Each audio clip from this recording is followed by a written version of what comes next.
This is Kermit the Hermit by Bill Peet, written and illustrated by Bill Peet. In Monterey Bay, there's a jumble of rock stacked up like a castle across from the dock. The king of this castle, an old crab called Kermit, lived all by himself in a cave like a hermit. There was never a crab who was one half as selfish or 1/10 as mean as this crusty old shellfish. What made Kermit greedy and grumpy that way was the shortage of food everywhere in the bay, for a crab must depend on what he can find, small scraps and tidbits of any old kind. To Kermit, each day meant a fight for survival, with every last seagull and crab as a rival. Unless it is cured, sometimes greediness grows. Where it finally stops, alas, nobody knows. And before very long, Kermit grabbed everything, from a rusty padlock to a ball of kite string, a broken jackknife, a pair of old shoes, things that a crab couldn't possibly use. And his cave was soon crammed without 1 inch to spare. There was just enough space left for Kermit in there. Like any old miser, he wanted a lot of something or other, he didn't care what. And he'd have been greedy the rest of his days if an odd twist of fate hadn't changed Kermit's ways.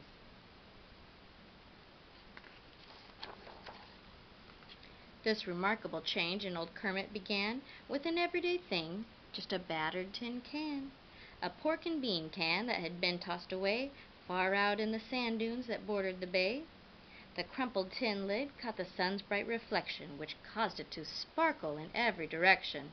And since the old miser had never been told that bright things that glitter are not always gold, he supposed that it must be some valuable thing that someone had lost, a gold watch or a ring. So he crawled off the rocks and out onto the land, then over the hilly broad stretches of sand.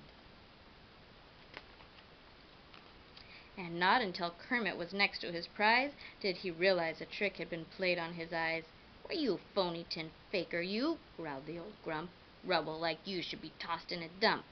Then just as he turned to start back for the bay, the crab spied a dog who was heading his way. The dog was exploring and trying out smells, sniffing at driftwood and empty clamshells. One sniff at the can told him what had been in it, so he then turned to sniff at old Kermit a minute. In one grab, the crab gave the dog a sharp nip on his sensitive nose, and he let out a yip. "That'll teach you," he snapped, "to go sniffing at me." Then he turned himself around to head back for the sea. But the dog made a leap, seized the crab in his jaws by the back of the shell, beyond reach of the claws. "Put me down!" cried the crab. "Put me down, you big brute, or I'll give you another good pinch on the snoot." But the dog paid no heed to old Kermit's command. He set to work digging a hole in the sand. The crab guessed at once it was not just a cave. It was going straight down, so it must be a grave.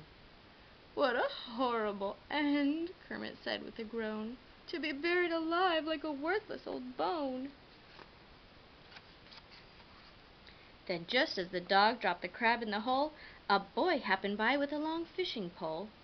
"You old hound," he scolded, "what a mean thing to do! Now how would you like it if I buried you? You're too nice a dog to do something like that." Then he scooped up the crab in his tattered straw hat, trotted off down the beach to the edge of the sea, and flipping his hat, he set old Kermit free. With a sigh of relief, the old crab went his way, on back to his castle of rocks in the bay. If it weren't for the boy, he just had to admit, there'd be no tomorrow. That would have been it. "I'll reward my young friend," said old Kermit. "That's what, with all my life savings, every last thing I've got. But things like old shoes or a broken jackknife could never repay him for saving my life. The ideal reward would be a new bike. There's something I'm sure the small boy would like. Yet how can a crab ever buy a bicycle without any money, not even a nickel?"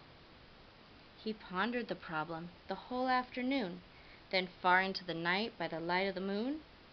But try as he might, alas and alack, he thought of no way he could pay the boy back. The The next afternoon, as he crawled on the rocks, Kermit spotted the boy on the end of the docks. The very same boy! The old crab could tell that by the faded striped shirt and the tattered straw hat. He had been lulled to sleep by the warm summer breeze, with his fishing pole propped on his patched trouser knees. I might help him to catch a big fish, Kermit thought, if there's any big fish around here to be caught. Of course, he must first find the boy's baited hook, so he scrambled out into the bay for a look, and just a few yards from the pilings he found it, with a school of small minnows all swarming around it. Lightly gripping the line just below the lead weight, Kermit tiptoed along, gently dragging the bait. If he happened to give it the least little jerk, the boy would reel in and his plan wouldn't work. So Kermit kept on till he came to a ledge where he stopped to peer cautiously over the edge. Then, reaching as far as he could with his claws, he lowered the bait toward a halibut's jaws. The big fish took a look, and in one mighty scoop, both the worm and the hook disappeared in one group.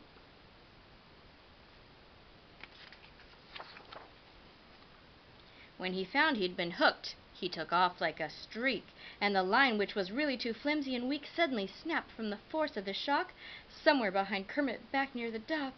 He was on his own now, with no one to help, and off he went flying through tangles of kelp. Up over the waves he went floppity-flip, straight out of the bay on a wild foamy trip. Then somewhere far out in the broad rolling sea, the furious fish finally fought his way free. Way out in deep water, the crab couldn't crawl. About all he could do was to let himself fall. And Kermit went tumbling down in slow motion into the dark, gloomy depths of the ocean, to the soft, sandy floor where he lit with a plunk, near the place where an old pirate ship had been sunk.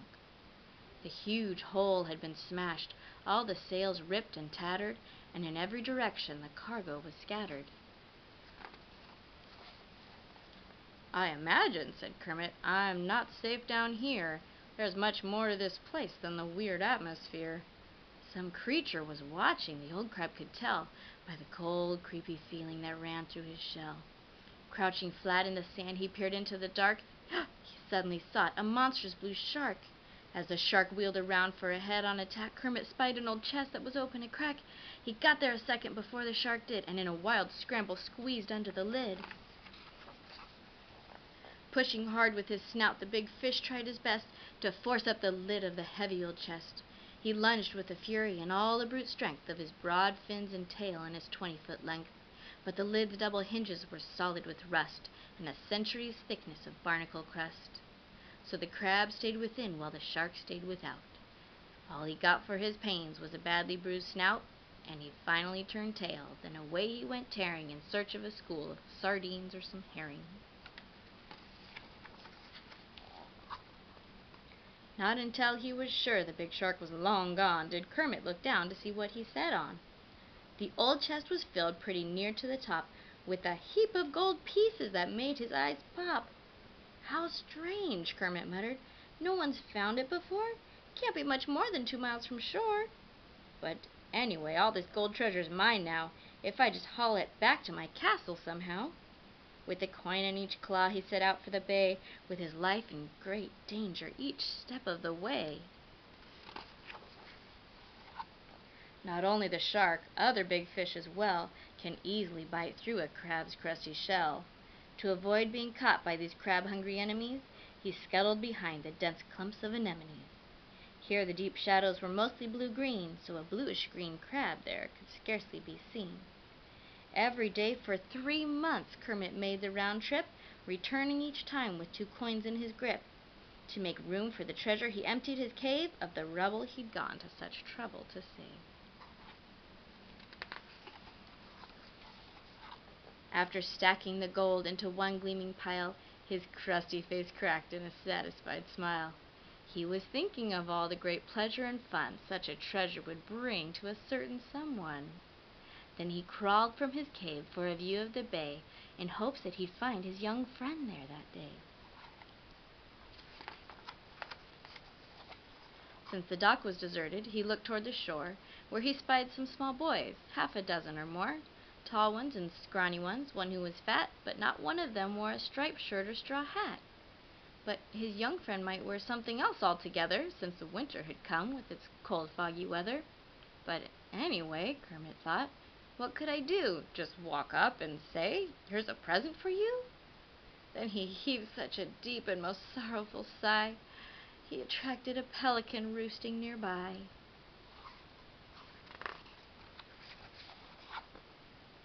"Now cheer up, old fellow," the big bird began, smiling as only a pelican can. "If you've got a problem, please let me suggest you tell it to me. Get the thing off your chest." No one could resist such a friendly big smile, so the crab told his tale to him after a while, showed all the gold when he came to the end, then tried to describe his heroic young friend. "That boy," said the bird, "is familiar to me. Some people watch birds. I watch people, you see. The lad has 2 sisters and also 1 brother, and then I'm quite certain a father and mother. They live in a very small 3-room red shack in the south part of town beside the train track. I could carry the treasure there inside my beak, but I'd swallow it all, for my beak has a leak. So if you would like, I'll just give you a lift. Besides, you're the one to deliver the gift."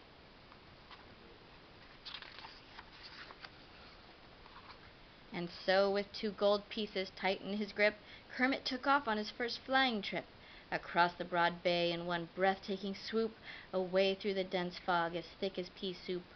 By the time Kermit got up the nerve to look down, the big bird was soaring out over the town. Below was a small cottage painted barn red beside the train track, as the pelican said.